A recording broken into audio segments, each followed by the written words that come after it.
dedicated to Eastern and Southern Kentucky. This is WYMT Mountain News at 6. A Pike County man was recently convicted on sodomy charges by a jury, charges going back to 2018. WYMT's Jordan Mullen spoke to some of the people involved in the case. In 2018, 15-year-old Spencer Hensley went to ride four-wheelers with some friends. Now, 4 years later, Hensley says that night changed his life when he entered the home of Joshua Hubbard. He got me pretty drunk, and he split me and my brother up, and I stayed with him. He thought I was passed out drunk. Woke up to him doing some stuff to me, and I had to get out of there. Hubbard, already a registered sex offender, was swiftly arrested. 4 years after being charged, a jury convicted Hubbard of sodomy on Tuesday. The jury the other day recommended the maximum sentence of 10 years because he was a persistent felony offender. Now, prosecutors say they are receiving calls of thanks. I've had families from the Belfry area reach out to me, strangers reach out to me, and thanking me for getting him off the streets because he was a constant worry in the community. And Hensley says he is thankful this will not happen to others. The scars are permanent, but I would take the scars for another kid. That's really what really made this all feel better for me, is waking up and not having to see on the news where it happened to somebody else. To those involved, a sigh of relief. In Pikeville, Jordan Mullins, WYMT Mountain News. We also reached out to Hubbard's defense attorney, Ned Pillersdorf, who says they intend on appealing his conviction after sentencing, and that sentencing date is set for April 29th. The Mingo County, West Virginia Sheriff's Office arrested a man following a shooting. On Thursday, deputies responded to a call about an altercation at the Creekwood Apartments in Gilbert. Joda Browning and Heath Rose were in an argument when deputies say Rose got a gun out of his car. Deputies said Browning was trying to drive away with his 8-year-old daughter when Rose approached the car and shot Browning in the head. Deputies say Browning got out of the vehicle and collapsed. He was pronounced dead at the scene. Rose was arrested later without incident and charged with first-degree murder and wanton endangerment. Early Friday morning, the mother of a 48-year-old woman contacted Corbin police about a welfare check on her daughter. Police went to a house near Haskew Street and found a woman who said her boyfriend, Earl Jackson, was holding her against her will. She said he grabbed her by the neck and face and threatened her with a gun. She said she tried to leave, but Jackson would not let her. He was arrested and charged with adult kidnapping. Kentucky State Police are still looking for Vicki L. Stacy, you see there on your screen, who was last seen in Knott County earlier this month.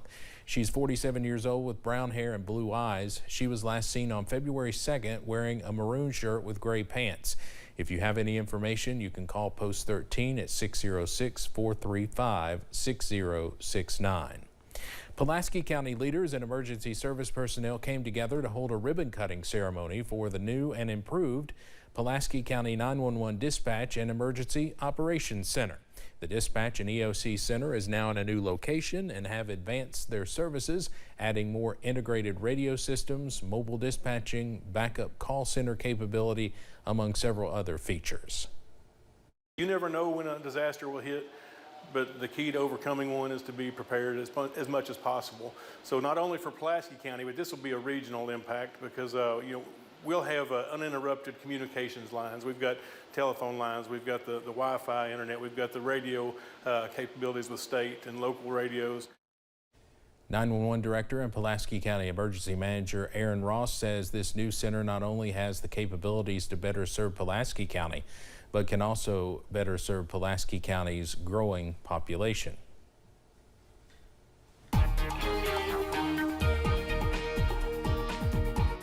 Slowly getting the clouds out of here during this Friday evening around the mountains. We've been overcast in many spots, but at least a little bit of sunshine before the clear skies kick in later tonight working through. Outside now, high knob camera at UVA is down into the upper 20s. Notice though, we're starting to see a little bit of those breaks in those clouds as we head through the evening hours. We're going to continue to see that out to the western part of the area, I-75 at London. practically clear outside. Still watching the last of those clouds off in the distance, but they are done with. Look at this beautiful shot from Buffalo Mountain here in Perry County. Those clouds working out as the sun sets. A beautiful shot there in Mount Vernon. All quiet as well. Temperatures remain on the cooler side, though. Upper 20s, low 30s around the region. That's where they're going to stay as we head over the next little bit. Satellite and radar, the last of the overcast working out, thank goodness. But that means we're going to be dealing with a cold night tonight as we fall down into the middle 20s for many for overnight lows. I'll have the latest, though, on when we warm things back up coming up in just a few minutes. Steve? Evan, thank you.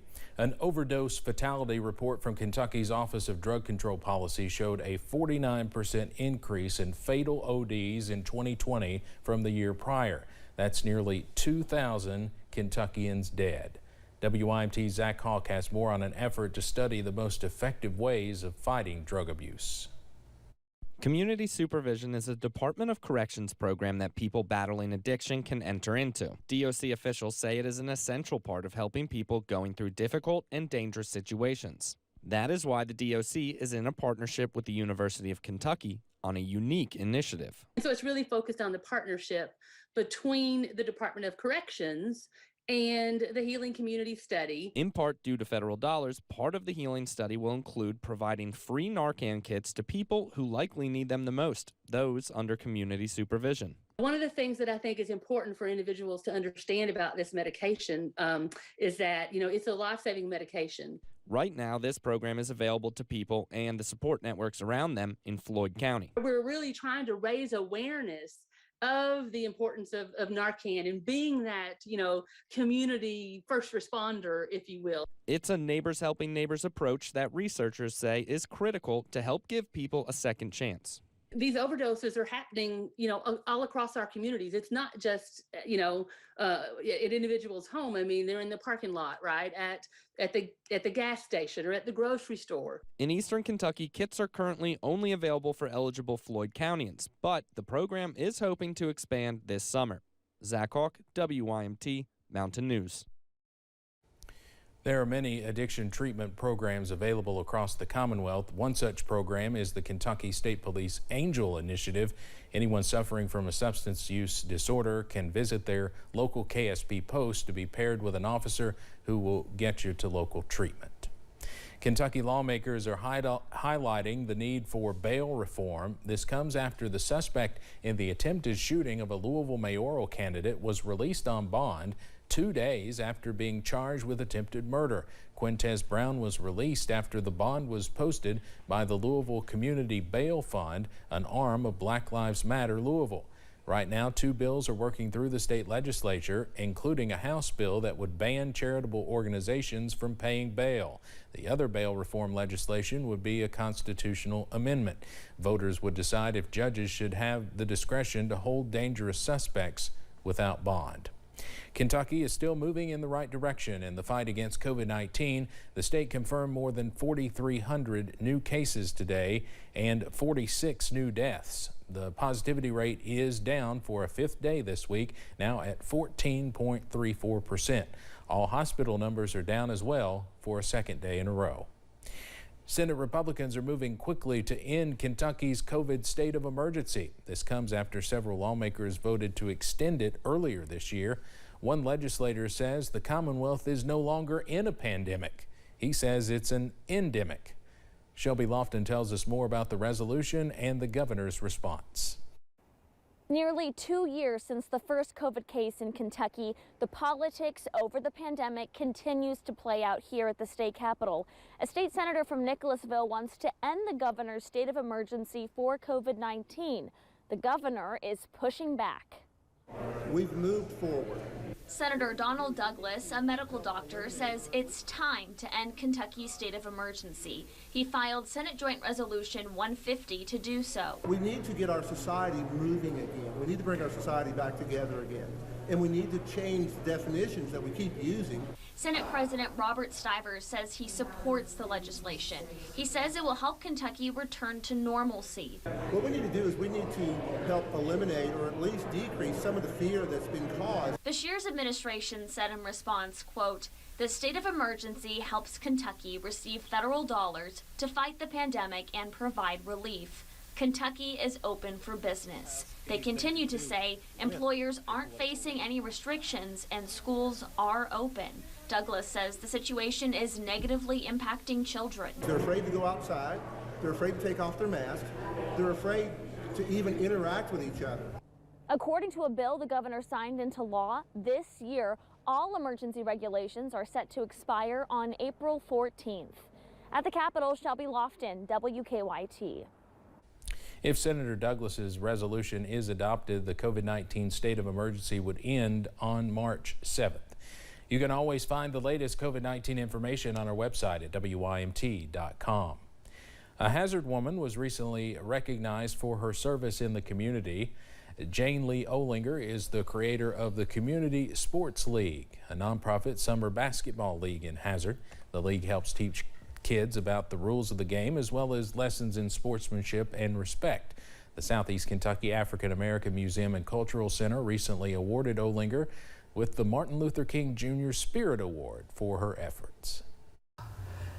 That award is just so big for me. I mean, considering what the works that Martin Luther King Jr., Dr. Martin Luther King Jr. did, and you know, in his time, and the good spirit, to just keep that spirit alive, it's awesome. Olinger is a graduate of Hazard High School and also a member of the Hazard High School Basketball Hall of Fame. Knott County officials are preparing for an upcoming gun show this weekend. Hosted at the Knott County Sportsplex, the event will feature more than 75 vendors, giving folks the opportunity to purchase and trade guns, ammo, and knives. Judge Executive Jeff Dobson says they are happy to see the Sportsplex being used. We're following guidelines from the fire marshal, state building inspector. We're in compliance, and we're going to utilize that building to its fullest extent that we can, and you know, try to bring every dollar we can revenue to help support it. The event will take place Saturday from 9 a.m. till 5 p.m. and from Sunday from 10 a.m. till 4 p.m. And the cold air continues to filter into the region for tonight. I'll have the very latest on the way next.